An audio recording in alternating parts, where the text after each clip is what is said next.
Hi everyone, welcome to the channel. So for some reason, the fifth most successful video on this channel is I watched the Robbie Williams Monkey movie, so you don't have to. So I thought, maybe monkeys are in right now, so I would cover the Osgood Perkins Stephen King adaptation, The Monkey.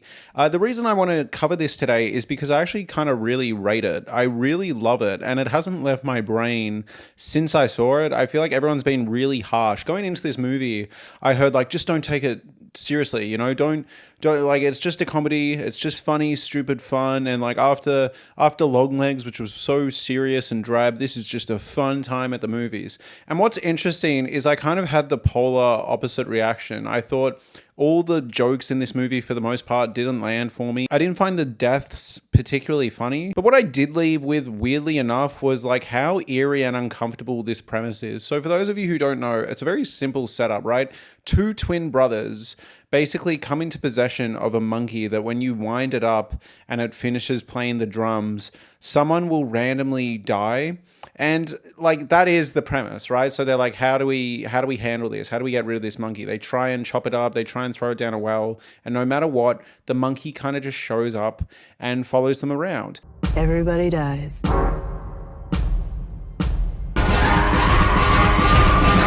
Everything okay up there? And it's an obvious metaphor for death in general, right? Accepting the fact that we are all mortal, accepting the fact that we're all going to die. And I think that my favorite thing about this movie is, yes, there are deaths that are directly linked to the monkey, right? Someone will wind it up and then someone will die in a very random, suspicious way. But I think what I found really effective and what stayed with me after the movie was when they wind up the monkey and the monkey causes a death that you could explain in the real world. It's not a freak accident. It's just normal. I'm not going to get into spoilers just yet, so I'm not going to tell you exactly what happened. So I didn't find it particularly horrifying when they wound up the monkey and then a final destination setup kind of happened, because I was just okay, it's cool to watch. But what I did find eerie was when they would wind up the monkey and someone would die in a very grounded, realistic way, almost the idea that two kids are kind of experimenting and playing with a child's toy and inadvertently causing people's deaths is interesting, right? My dad passed away from cancer last year, and after going through that, I was wow, can you imagine if you were experiencing profound loss and it was at the hands of two kids just playing with a toy? I found the premise actually quite freaky, and I think that's why I'm here to defend the movie. Everyone's been oh, the premise is stupid and therefore it's a stupid, silly, fun movie. Don't take it too seriously. And I'm here to tell you that I think there's actually a really haunting premise inside here, and I actually would have preferred if this movie went for 2 hours, maybe even longer, and was this really gritty character study of what being exposed to death this early and being in control of other people's lives would do to children. You know what I mean? And the thing is, you get this throughout the movie. The two twin brothers grow up and both are completely broken. They can't form any serious relationships because they feel the monkey's going to come back eventually and start killing people. You know what I mean? So they need to keep people away. And look, the movie is kind of really loose with its rules. There are a bunch of genuine plot holes. People complain about plot holes a lot.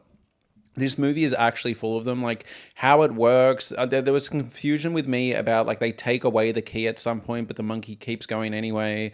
And there's a point where they think that only the person that winds up the monkey is the one that can survive it. But these rules are consistently broken. But the way I took it was there are no rules in life. There are no rules in death. You know what I mean? Trying to understand the monkey and control it is the wrong idea. You just need to accept it the same way we all need to accept death in general. Do you know what I mean? And I thought the monkey actually worked as a really good metaphor. I was sitting here saying that Better Man had a good monkey metaphor, and now I'm here saying that this movie also has a good monkey metaphor. Also, credit to Osgood Perkins. Again, people saying this was just a silly, goofy movie. The way he frames the monkey itself, these close-up shots, and I thought it was actually really effective. It's back. It must be death. It wasn't giving me nightmares or anything, but knowing that every time the monkey stops playing the song, someone's going to die, and then the way it was framed and shot and they made it look really horrifying worked for me. I thought it was really, really effective. Also, I've heard complaints that Theo James is miscast. fundamentally disagree. I actually think he showed a lot of range here, and seeing him from the White Lotus and the In-Betweeners movie and the Divergent series, I thought he was in fine form here. I thought he was excellent. I thought he was excellent when it cuts to him being older and the main character, right? The main Theo James is like broken and quiet and stoic and can't form emotional connections. But when we meet the other brother and he's jaded and lost the plot and obsessed with finding the monkey, I thought that was also a good performance. Also, the reconnection he has with his child that he abandoned. So he has a child that he abandoned because he didn't want to expose the child to the horrors of the monkey. I thought that was actually really good. Normally in these movies, when there's the father that's been distant or abandoned the child, you have to deal with like insufferable scenes where it's like, yes, technically the kid is right to be upset, but it's like, why are you even hanging out with your dad if you hate him so much? Like I was expecting another movie where the kid's just insufferable and it's just repetitive arguments, but I thought the kid, whoever played him, was excellent. I thought the writing was really good, and I thought the conflict they had actually felt grounded and realistic and reasonable. So I wasn't sitting there being like, can we get to the good stuff? I was like, oh, I'm actually interested in this. Now, yeah, again, like it's interesting. I'm having this moment where the stuff everyone likes in the movie, which is the humor and the kills, I'm a bit whatever about. But I loved all the serious ideas this movie set up, and I left being like, I would have loved a 2.5 hour gritty character study into the two brothers and like this sense of dread of like, it's coming back eventually, it's coming to get me. But for what we got, it was pretty good. Also, not all the deaths suck, like I didn't like the ones that felt like shitty Final Destination ones. They were either a bit too funny but not funny, if you know what I mean, like trying to be funny and as a result weren't scary or funny, or they were just a bit too quick. A lot of them had these like long, dreadful setups just to be like, oh, a gun went off. And it's like, okay. But there was this great montage that I really liked where it was all these, again, random suburban deaths. Like, for example, someone goes to get their golf ball and a cobra jumps out and bites her. And this was clearly caused by the monkey. And Theo James, when hearing about this, goes, there aren't any cobras in Maine, are there? Like, what? And like, that to me is freaky. You know what I mean? This idea that these random surprise deaths you can read in the newspaper, or again, like something like your father or your brother getting a terminal illness, like dying for 2 years straight because of someone winding up a monkey, is a horrifying concept. But in order to talk about this anymore and what I really liked and what like really sold me on this movie, I need to get into spoiler section. So leave this review if you want to watch The Monkey without having spoilers, but if you're just interested in what I have to say, stick around. So look, I'm going to be real. I loved the ending when this movie went going, like when this movie really went for it and the brother starts winding up the monkey over and over and over again, hoping to kill the brother. It was awesome. I've seen people be like, why doesn't he just kill the main character? But it's like, no, because he wants the main character to suffer the same fate that the main character actually caused on their mother, right? So the main character wanted to kill his brother and accidentally killed his mother, and this brother figured it out, and I really liked it. And I've seen people complain about the kind of way they resolve this conflict, being like, hey, it was my mother who died too. And people think this is like cheap or like not earned, but it makes sense to me, you know what I mean? Like, it's just reminding the brother like, hey, I did not mean to kill our mom, like I didn't want that to happen, you can't control this monkey. I thought it was cool, and I loved the sequence where, yeah, he winds up the monkey and there's chaos, planes are crashing.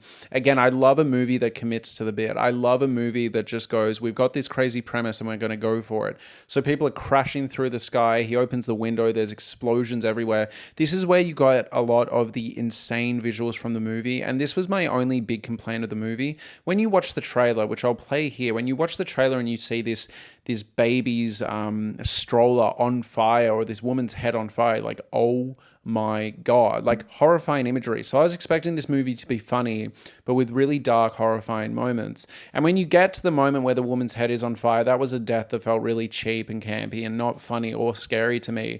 But the woman running around with her baby on fire is horrific, like actually horrific. And it's made more horrific by the fact that they know, like our main characters know what caused this. our main characters know that it was their, like, you know, evil in-law winding up a monkey causing chaos willingly, whereas for all these people, they're just sitting there thinking like, oh, a bunch of crazy accidents have happened, how horrific, oh my god, I've just lost my child, oh, maybe it's God's will, whereas they're sitting there knowing that it's this monkey. That is a freaky premise to me. Yes, it's kind of played for laughs, some of the things we're seeing, but I thought this was so effective, like them driving through this town that they've inadvertently destroyed, and now they have to carry this monkey around forever. And I like that the resolution of the film is basically, again, leaning into that idea of you need to accept death, you need to accept this curse, you need to accept your family trauma, whatever it is, right? Like, they just come to terms with it. And I think that's why at the point where they've come to terms with what they need to do with the monkey, this random dude on a horse shows up and like nods at them, like a knowing look, like, I think you've got this. You know what to do with it. You're going to mind it. You're going to manage it. And you're not going to like intentionally provoke it or wind it up. Also, you know, I've seen some people say that it's one of the horsemen of the apocalypse. So maybe what they've done with the monkey has kickstarted the apocalypse. Sure, I initially took it as it was death itself. Like, they can finally see what carries out the machinations of the monkey. You know what I mean? So they wind up the monkey, and then this thing goes out and kills the people and sets off these traps or whatever. But I think my partner actually had the best read of the movie. She thought that this was the spirit that possesses the monkey and they can see it. So kind of linked to what I was saying, but you know what I mean? She was like, I think that is the monkey. You know, I think that's the thing they're controlling. I think it's like a genie in a bottle sort of thing. And I thought that was a sick idea. And truthfully, I think that's like my favorite interpretation of the ending. You know, we were driving back in the car home and she dropped that. I was like, you know, maybe she should have the YouTube channel, but like straight up, I thought that was a cool idea. And truthfully, like I just can't stop thinking about this movie because I'm like, you know, I would love if we could have had the deaths feel more like Final Destination, the ones that were long and drawn out. I would keep the quick kill montage. I loved the death of the uncle in the sleeping bag.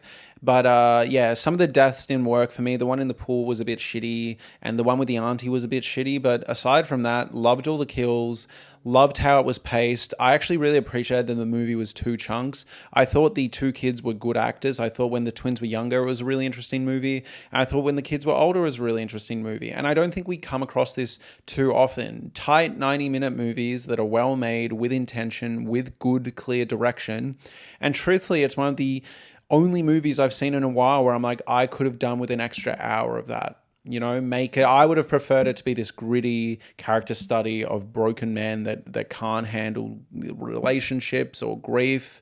But, you know, I thought it was excellent. Anyways, thank you so much for watching. If you enjoyed this review, please consider subscribing, liking, and commenting. I also do a podcast for members only where I talk about everything I've watched in a given month. It comes out either every 2 weeks or every 4 weeks, depending how much I've watched. So please consider getting a membership channel. Thank you so much for watching, and so please consider getting a membership to the channel. Thank you so much for watching, and have a lovely day. The monkey forever.